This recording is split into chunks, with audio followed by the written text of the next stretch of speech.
First half inch పైన half inch అని వదులుకున్నాం కదా మనం. ఈ షోల్డర్ దగ్గర ఇలా హాఫ్ ఇంచ్ పట్టుకొని హాఫ్ ఇంచ్ షోల్డర్ పైన మనం ఏం కుట్టినా సరే డబల్ స్టిచ్ అనేది ఉండాలి. అప్పుడు నీట్గా కట్ చేసుకోవాలి, థ్రెడ్స్ అంతా ఉండద్దు.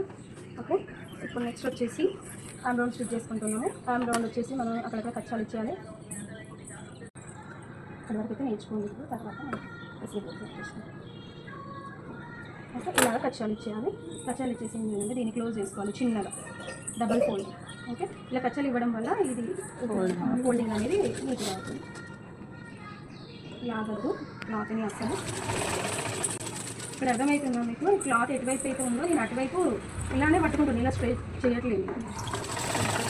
ఎటువైపు అయితే ఎంత ఉందో మనము అటువైపే పట్టుకోవాలి. బ్యాక్ మీకు ఎటువైపు అనుకుంటున్నామో అటువైపు దీన్ని ఇచ్చేయాలి. షోల్డర్ పైన జాయింట్ ఉంది కదా, షోల్డర్ పైన జాయింట్ని బ్యాక్ సైడ్కి ఇవ్వాలి. ఏది కుట్టినా సరే, ఇది పెట్టికోటే కానీ ఏది కుట్టినా కూడా మీరైతే బ్యాక్ సైడ్కి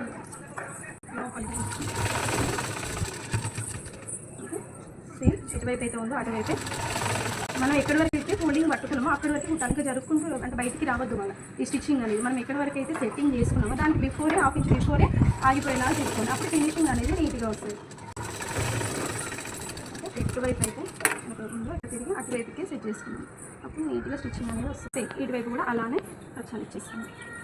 సీజర్ అయితే ఖచ్చితంగా షార్ప్ ఉండాలి, లేదంటే మనం తీసుకున్న కట్టర్ ఉంది కదా అది బాగా యూజ్ అవుతుంది. దీనికి కట్టర్ ప్లేస్ ఇదే ఇక్కడ పెట్టుకోవాలి. ఇప్పుడు మిషన్ దగ్గర అది కూడా అవసరం ఉంటుంది.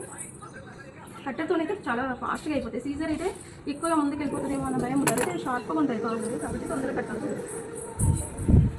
చిన్నగా పొడి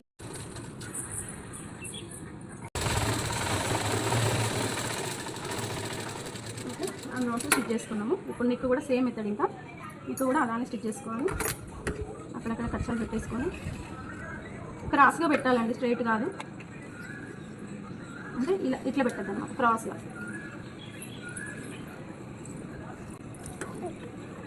పెట్టాల్సిందే. మరి ఇదే కచ్చాలు మళ్ళీ ముందుకు వెళ్ళిపోయింది అనుకోండి, మళ్ళీ క్లాత్ అంతా వేస్ట్ అయిపోతుంది. అంటే సీజర్ షార్ప్ చేయించుకుంటున్నప్పుడు కార్నర్గా ఉంటుంది, అసలు ఉండదు, బ్యాకే ఉండాలి. చిన్న ఫోల్డ్ చేసుకోండి.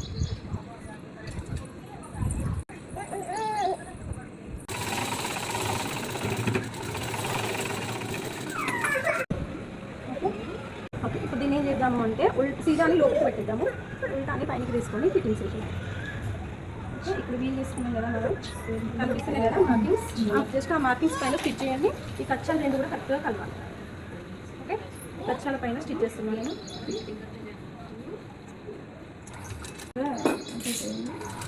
ఇది ప్లెయిన్ కాబట్టి మనకి ఇంకా కొంచెం కనిపిస్తలేదు, కొంచెం గట్టిగా పెరిగి వేసుకుని చేయాలి. వీలర్ కట్స్ పాయింట్ దగ్గరికి స్టాప్ చేసి వచ్చాను. ఓకే, కచ్చా ఇక్కడ ఇది కట్ చేసుకున్నాం కదా మనం, అక్కడికి రబ్ చేసుకొని వదిలేసాం. ఇంకొక స్టిచ్ చేసుకోండి, పాదం డిస్టెన్స్ పట్టుకోండి. అదే మనకి ఈ లైన్కి కలవాలి. నెక్స్ట్ వచ్చే స్టిచ్చింగ్.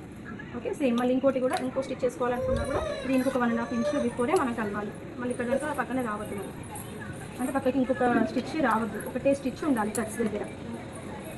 ఓకే, సేమ్ దగ్గర కూడా అలానే ఇస్తున్నాను. కచ్చా పాయింట్ మళ్ళీ మనకు కరెక్ట్గా కలవాలి.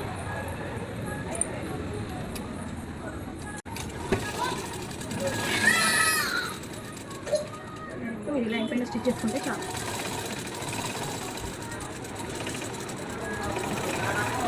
కట్ చేసుకోవాలి. అయిపోయింది. దీనికి ఇంకొక హాఫ్ ఇంచు పైనకి ఇలా కచ్చబెట్టుకోవాలి. సేమ్ ఇటువైపు కూడా అలానే ఇక్కడ స్టాప్ అయిపోయింది కదా మనకి. ఓకే, ఇక్కడ ఒక హాఫ్ ఇంచు పైనకి ఇలాగా కచ్చా అనేది ఇవ్వాలి. సో ఇక్కడ కూడా మనం 1 ఇంచ్ క్లోజ్ చేసేయాలి. డబల్ ఫోల్డ్ చేస్తున్నాం, కొంచెం పెద్దగా డబల్ ఫోల్డ్ చేసుకుని కార్నర్ కాబట్టి రబ్ చేసుకుంటున్నాం. ఇలా ఓపెన్ చేసేసుకొని ఇలా ఓపెన్ చేసేసుకొని వీ షేప్లో మళ్ళీ రావాలి.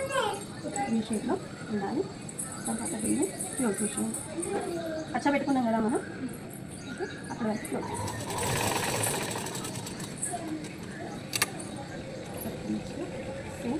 ఇక్కడ ఫోల్డ్ చేయాలి, ఇక్కడ ఫోల్డ్ చేసినాక ఇలా లేకపోతే సో నేను చెప్పేది ఏంటిది అంటే ఇలా సెట్ చేసుకొని 1 ఇంచ్ ఫోల్డ్ అవ్వాలి. ఇక్కడ వదిలేసుకొని కొంచెం కిందికి, అంటే ఇక్కడ ఓపెన్ ఉంది కదా, ఆ ఓపెన్ దగ్గర నుండి కిందికి ఇలాగా సెట్ చేసుకోండి.